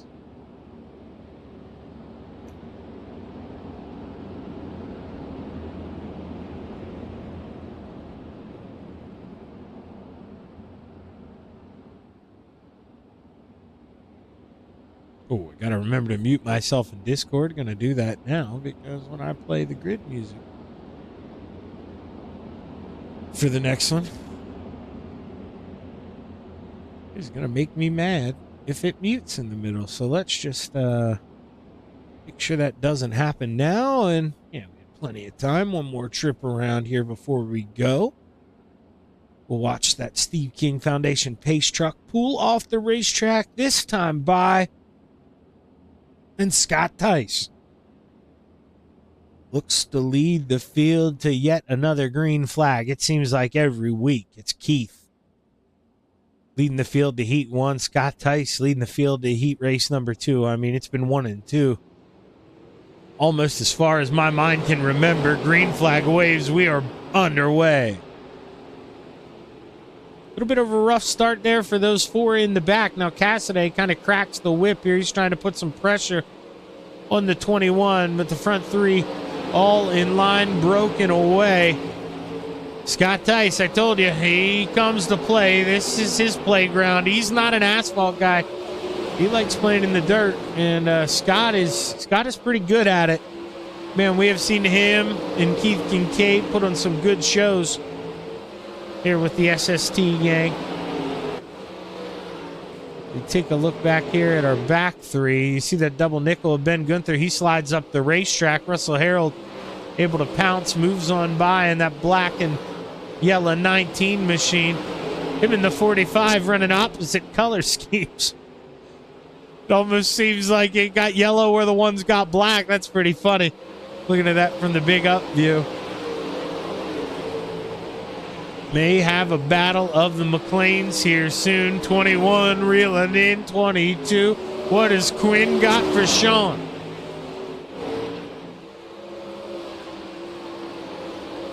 Blackjack just looks a little too tight there through 3 and 4. Not able to kind of creep like he'd like to off the exit. He's just got to have so much wheel into that thing that he doesn't have the speed going down the straightaway. And meanwhile, Scott Tice just absolutely burning it down here up front. I mean, he's trying to widen up the racetrack for everybody. Got the right rear up in the fluff. Looking to eat here in Florida. 3 to go.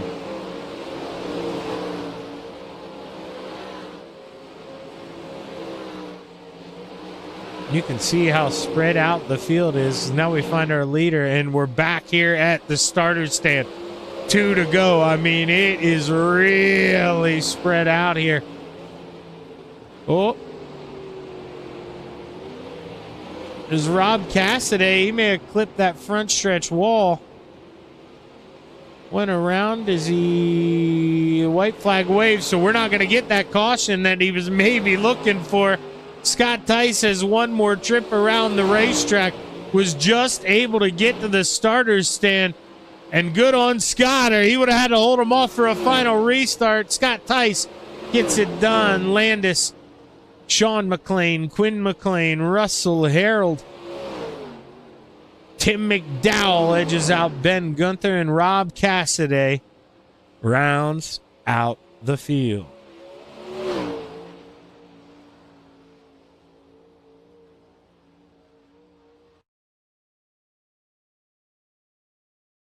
Oh, I do love that about this overlay. I do absolutely love that about this old overlay, that it gives me the time here that's left on warm-ups.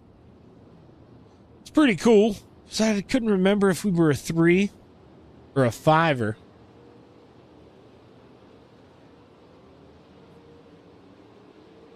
But at least in warm-ups, too, they all...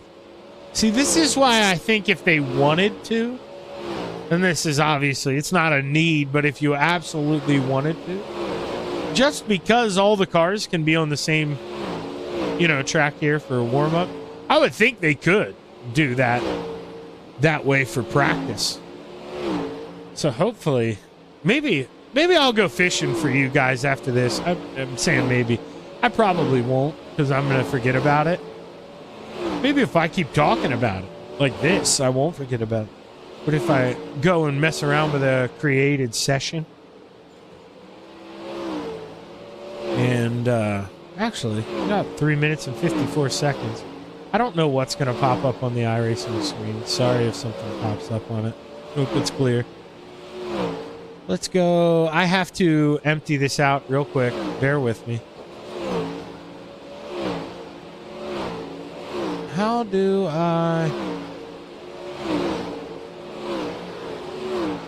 you even create a session? Create one and host it?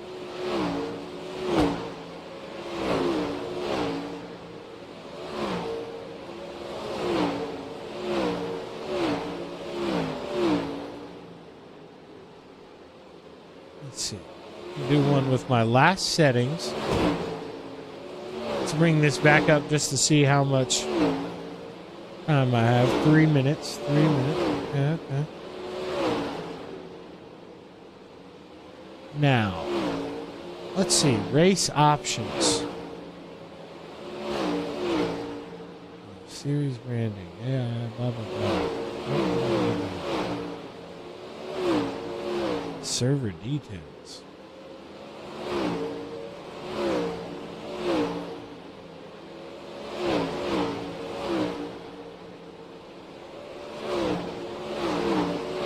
Rolling starts. No, you may not even be able to do that now that I'm looking at it. So I see practice.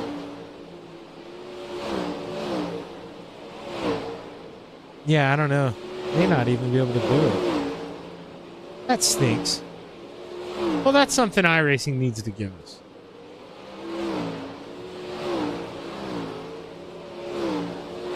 And actually, yeah, I probably should have known that we can't do that, because now that I'm thinking about it, I do kind of miss it, but boy, oh boy, were they some long Sundays.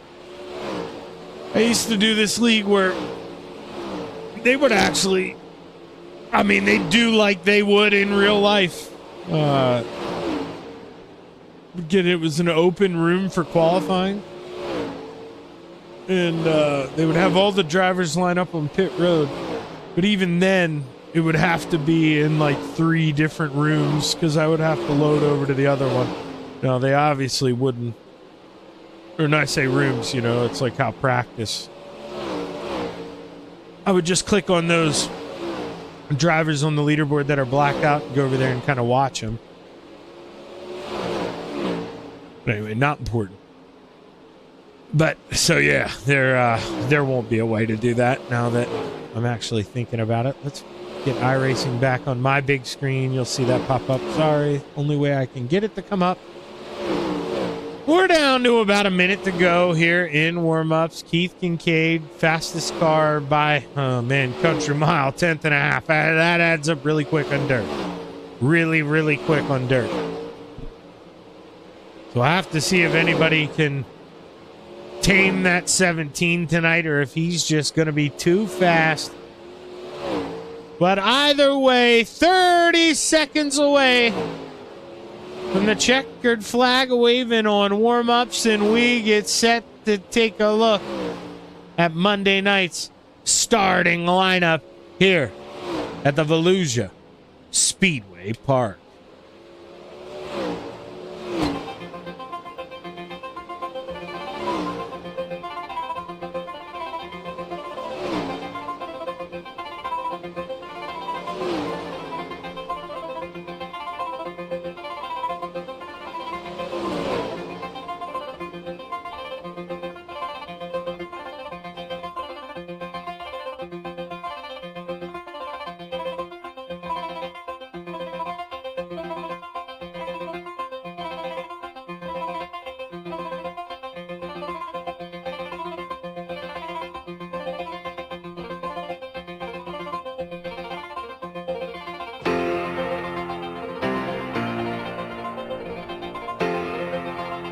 Sixteen drivers came out to play at the Volusia Speedway Park, and rounding out the field, row 8. To the outside, the 68 of the boss man, Rob Cassidy. To the inside, the 1 of Brett McCoy. Row 7 to the top shelf, the double nickel of Ben Gunther. To the inside, the 87 of the General, Andy Patton. Row 6 to the high side, the 45 of Tim McDowell. To the inside, the 01, looking to have some fun, Ed Papineau. Row 5 to the top shelf, the 19 of Russell Harold. To the inside, the 94 of Gary Offit. Row 4 to the top shelf, the 21 of Blackjack, Quinn McLean. To the inside, the librarian in the 41 machine, Pat Boyce. Row 3 to the top shelf in the double deuce, Sean McLean. To the inside, the 014 out of Canada, the Iron Man, GJ Boydell. Row 2 to the high side, the 161 of the Desert Demon, Terry Landis. To the inside, the 88 of Dave Brill. But row 1 for your A main here at the Volusia Speedway Park. To the top shelf, the 24 of Scott Tyson, starting on the pole. The 17 of the Flamin' Hot Cheeto. As the pace truck pulls off, we take a look to the Florida sky. The green flag is high. Let's watch them fly. 35 laps to play. Your A main is underway. The Iron Man right away on the inside on the slip and slide is Terry Landis, looking to make it work upstairs. Don't care, the 161 going way high. Up in the chocolate chips, too high. I know that man. You know, he likes to explore the high side. I mean, he's high most of the time. But boy, oh boy, you don't want to get up that high. Terry Landis, you want to go a little lower than that. Sean McLean, he's got a little company here. Here comes the librarian. He's used to being on his knees there, stocking the low shelves. Oh, but there's somebody a little lower. Blackjack turned the cards over, 21. Here we go, Quinn McLean on the inside. Trying to make it work, but just can't. You see, I mean, you get bound up there too far. This guy's up top, just pull away. Speaking of pull away, battle for the lead. Here we go, Scotty Tice. Slide job. Keith Kincaid, the Tennessee Tornado, sucks him back up. Takes it, going into 3, but Scott Tice not going away. He came to play. Here we go. Let's have some fun. Scotty says they're battling behind as well. I mean, we are racing here. Racy track here at the Volusia Speedway Park, and we're only 6 laps in. The Iron Man looking to send it in, can't do it. Dave Brill able to hold him off. The 88 on that bottom step of the podium. And Scott Tice knows he's going, uh-oh. That's 17. He pulled away a little bit last lap. I can't let him do this. I gotta creep. Gotta stick right behind him. Keep it close. Oh, coming up on some lap traffic contact between Tice and Kincaid. Tice probably looking down there at that lap traffic, wanting to get up to the outside. Didn't realize he had as big of a run on Keith as he did. Let him save it. Played nice there. But, man, it cost him about a 10th and a half here. He's got to wind him back in. Get out the fishing pole here. Hope you got enough test is the 161. He's back. Here comes Terry Landis. Wrong camera. Chocolate water. Thought about working it to the inside. Now he says, well, Greg, you're going to go down there. Oh, side job. Greg Boydell sends it up. Contact. Dave Brill goes up. He gets a big piece. Boydell gets the worst of it. Broken right front, I would think. No caution flag waves. Contact between him and the 94. Boydell not able to get it off the racetrack. As Keith Kincaid continues to hang on to the lead. We got to keep an eye on what's going on with Boydell. I don't know what's going to happen here. He's trying to keep it down low. Wants to get it off the racetrack. Boydell being a nice guy. I would have parked that thing and brought out a caution flag 14 out of 10 times. But Boydell keeps it green. Pulls to the inside, and Scott Tice goes, you got to be kidding me. I needed a caution flag, and now he gets one. The double deuce in the outside wall. Sean McLean. Now Boydell, yeah, he's gonna be a lap down though. That's the problem. No, he will get back out there, but he is gonna be a lap down. We're just 3 wide, and that's tough to do here at Volusia, especially in a big old bodied late model. Let's watch it. So you can see the double deuce. He wants to keep coming up, but I mean, Pat, he couldn't really come up too much more. You know, he had to leave room for that 45. They make contact again, and I think by that point, right front probably broken on the 22. It is. It's not turning at all. You can see it staying straight. And he's going to absolutely nail this wall, I would think. Very hard hit for the 22, and you see that right front kind of explode off there. That'll tell you all you need to know is caution flag waves. May have waved, yeah, now, though. So now we'll start to see drivers slow down as we kind of did that rewind there.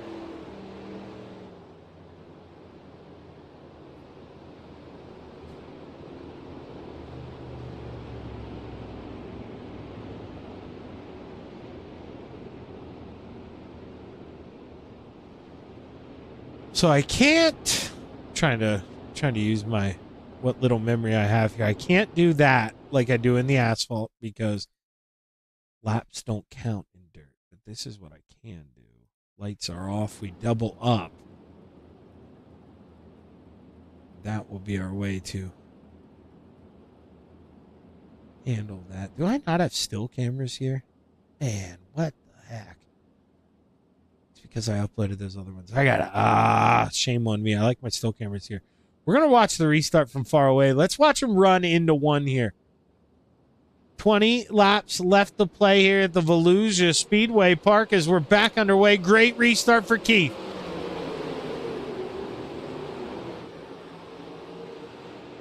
Couple cars warming up down there on the bottom. Yeah, yellow flag going to wave. And I couldn't tell. Was that Boydell down there on the bottom? No, it's the purple car, the 22. Okay, he was coming off pit road. This is what happens when you stop coming off pit road. Or go slow down there. They don't like that on the restart, as you can see. Yeah, no cars go around. It's just kind of the way it is. And we're going to skip that whole entire last pace lap. Since I forgot that you couldn't click the laps. Green flag waves. We're back underway. Let's see here. Everybody looking to get through clean except Terry Landis. He got way up there high and wide. He lost 2 spots in that 161. Now he's got to go to work here trying to get him back. I guess only lost 1. It looked a lot worse than it was, and now he is getting him back. As you see the double nickel of Ben Gunther, he's on the roof. Let's rewind here. What happened? Pause. Get that off the screen. Let's find going my blimp camera. Let's see what happened. It's just going to come up across the 41. Nope. Pat bounces off the wall, comes down and hooks him. And that is a shot. I mean, look at some fans got a couple good shots at it. You see the flash bulbs. It's a shame none of them got the bottom of that car. I didn't see any flash bulbs there in front of what I assume is a snack stand. Delusia. But you see that 55 end up on the lid. And the caution flag waves yet again. We had 10 or I want to say 9 there to start. And then, back to back cautions. Cautions breed cautions. Third caution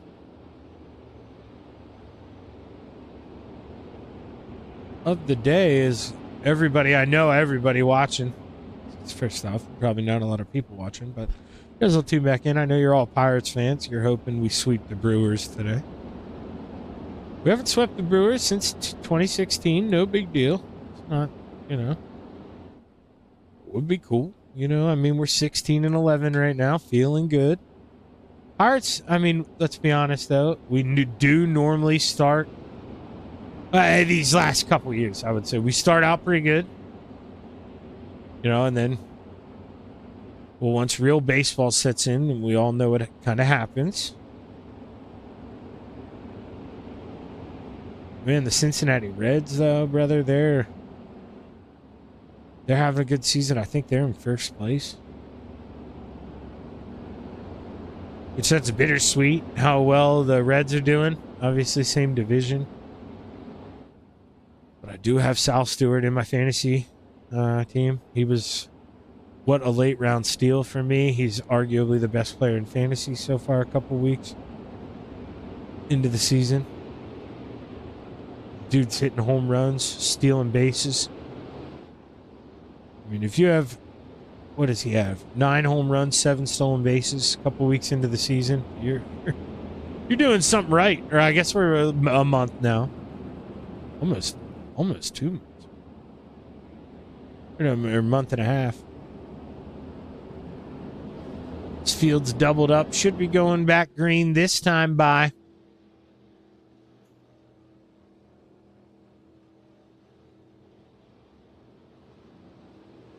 As the green flag waves, we are back underway. So far, seems to be a clean get through 3 and 4. Whole field makes it through 1 and 2. Car pulling out on the racetrack. Gunther keeps up his speed. No caution flag will wave. That's what I was worried about. So I'm kind of queuing down there.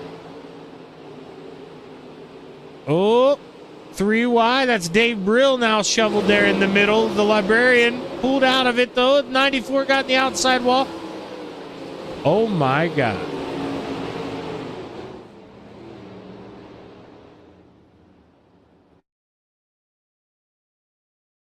Oh, my God. I'm not going to say a word.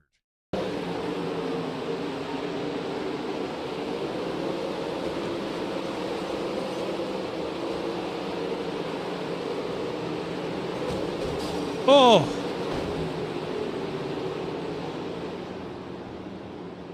I don't think that car is going to see the racetrack again. Maybe with the quick repair technology iRacing has, sure, maybe. But, boy, oh boy, that was a wild ride. And you could see there he hooked the backstretch wall with the right rear. And sometimes it can kind of net code it. You saw it really tighten him up. And then he yanked it down the racetrack. And those guys didn't expect to catch him that quick. It's definitely... I know Gary necessarily, it wasn't his fault, but it wasn't not his fault either. Like the 88, like I say, he's just making the move racing. he's as much to blame as Gary is, you know, but it's one of those, it's going to happen sometimes when a car slows down that quick. And that's exactly what we saw there.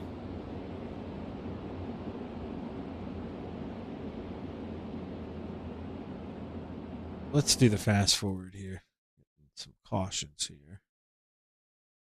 Get to the 1 to green. We are 1 to green. Keith Kincaid should drop the hammer this time by.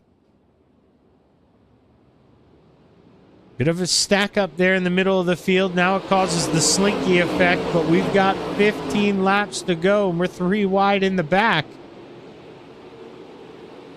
As they made it work, played nice here. I thought we were going to get into some trouble there. As you see the 21 of Quinn McLean. He's got company on the outside. The librarian trying to take him to school as we got slide jobs battling back and forth. Here we go. 3 guys under the blanket here at Volusia. The Desert Demon takes the lead off of 4. Oh, Scott Tice feeds him a right rear there. Terry Landis in the outside wall, and we will get a caution flag, I would think. Let's see here.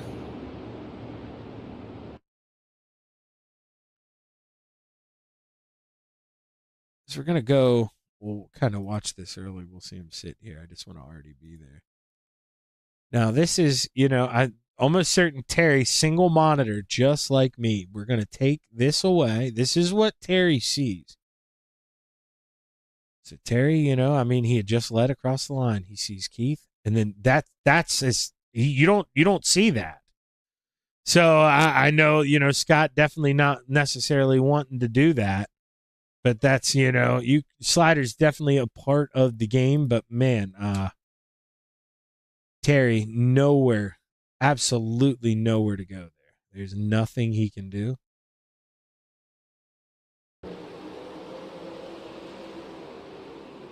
We'll bring back up the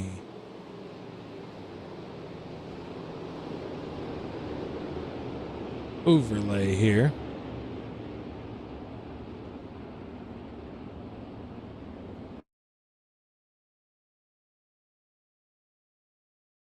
These guys are starting to get racy up front. We're not going to pull it off for this restart. We're not going to pull it off to see how the rest of the field looks. I don't want to miss anything out of these top 2, and I don't think Terry Landis, he is still on pit road. He's not going to make it back out. Tough break for the 161. It was maybe looking to win this thing here. He had some speed late.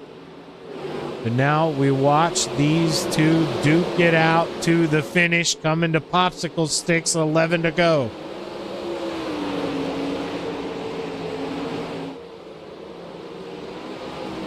Keith trying to work that bottom. Scott leaving it open here. Keith can reel him in. It's one thing to catch a guy. It's another thing to pass him. What can the Tennessee Tornado do? As I got to take a peek back here. The General on the bottom out of shape. Greg Boyd. Oh, no, I got to go back to the front. Oh, slide job, baby. No, Keith keeping it on the bottom. Lots of grip down there. The Tennessee Tornado takes the lead with 9 to go.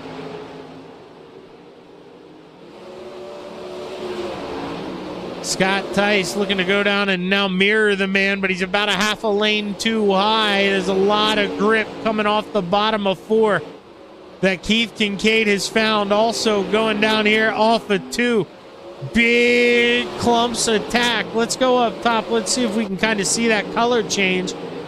Right where Scott is. See how it's slick? You don't want to be there. You want to keep the left sides down where Keith Kincaid's keeping his left rears. Boy, Scott got awful close to playing tag there with Keith Kincaid.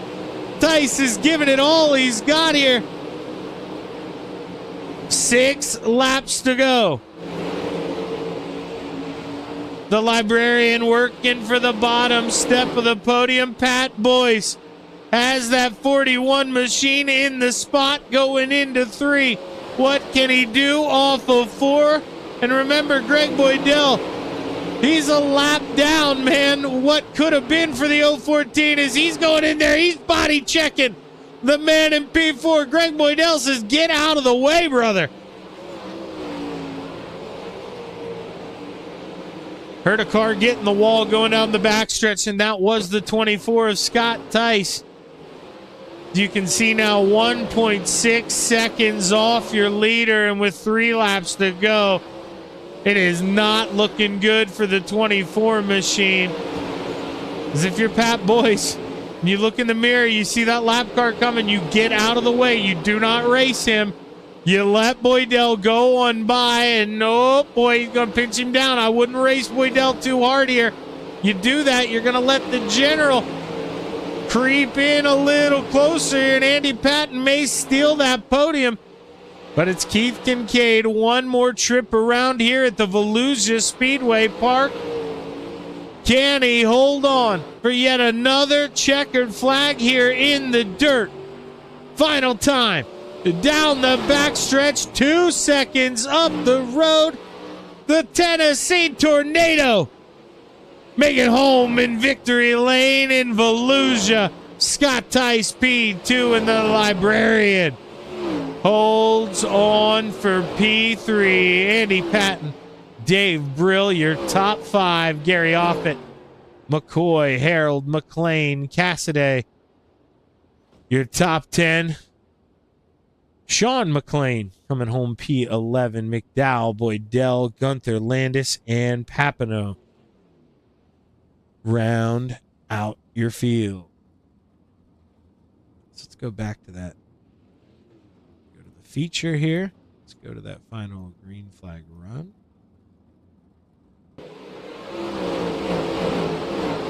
I wish it would start in slow motion. That would be cool. But it doesn't. Can't win them all.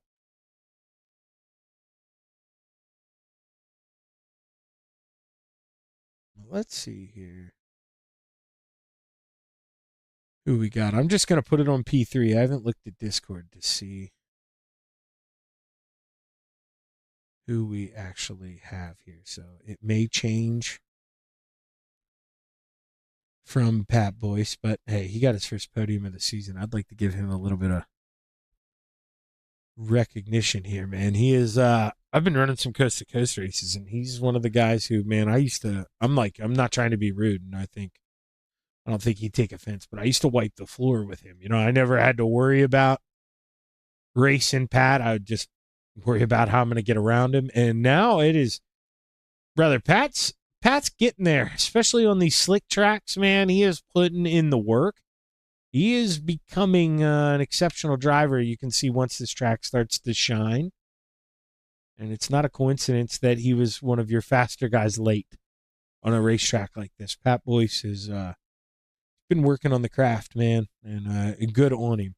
But it looks like we only have Keith Kincaid, the man who ended up bringing home the win after quite the battle with Scott Tice. So let's bring him back up here. Man, oh man, brother. That was fun, and it came to one of those things where I think, I should have said it on the broadcast so I could be a little bit of a fortune teller, but I didn't think to talk about the way the track goes late. Man, that's a veteran move to know that, you can find a lot of speed coming off at 2 down there low if you can rope it right late, when that grip is getting thin towards that middle top. And Keith, that was a veteran move you pulled there. It is not easy to do, to woe that thing down and get that left front as close to that inside wall as you can. But, man, you did it. You made it work. We're watching you do it now. Hell of a move, brother. How are we feeling after that one? Yeah, thank you, Shaggy. Yeah, the car felt great. I was kind of surprised that the bottom came in. Normally, this is a high side dominant when we race here, but there was still a lot of moisture down there. And, it's hard out front because, you're out front. You want to keep running your line. You feel like you've got the fast line, but then you get past, and, Scott and Landis both showed me something, and I was able to put that to practice after we got back rolling and get that car turned and get it down there on the bottom and get that grip off. And once I found that, it was a rocket ship. It was lights out. Yeah, and well, obviously you kind of mentioned Landis there, but it's quick serve there after the contact behind. Do you think, man, late? Really, I think all three of you were similar speeds, and you could kind of see. Well, you were watching the replay there, I would assume, when you were in the car, when you were running that bottom there, and you saw Scott driving in deep and almost played tag with you there. Did you know he was that close when you were out there racing? Did you think you had a little bit more of a gap than that? Because there was a second there, I thought you were going to get turned when he drove it in deep. No, I knew he was there. He filled up the whole rearview mirror that time.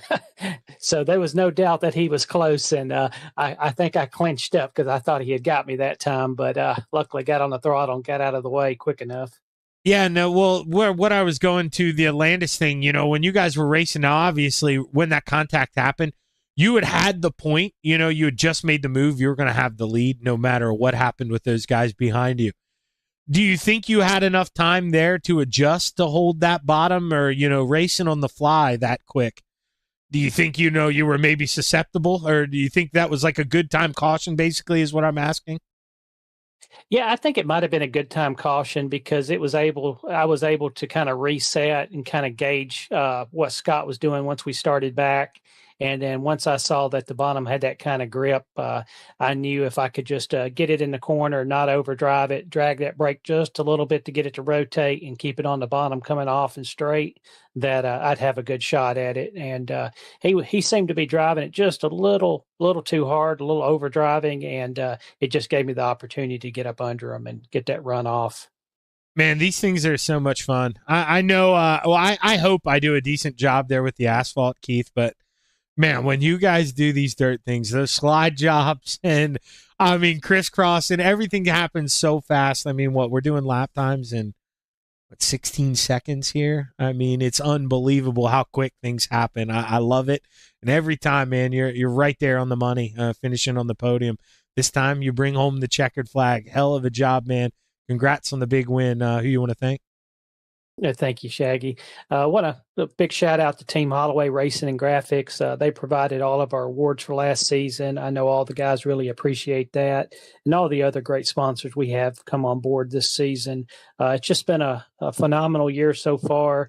The league is really growing, and great group of guys, and it's just it's a blessing to have this group of racers to race with every week. You never hear a sideways remark. Everybody is so polite and courteous, and it's like a bunch of friends racing. It makes it a real blast every week.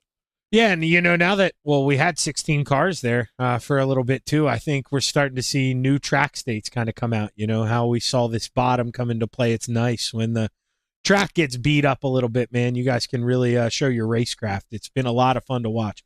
Hell of a job, Keith. Can't wait to talk to you again. Thank you, Shaggy. Appreciate it. Keith Kincaid bringing home the win here for your pro late models at the Volusia Speedway Park. And with that, we shut her down. I'm Zach Chapman with ShaggyTV saying so long and have a good rest of your Sunday. Enjoy.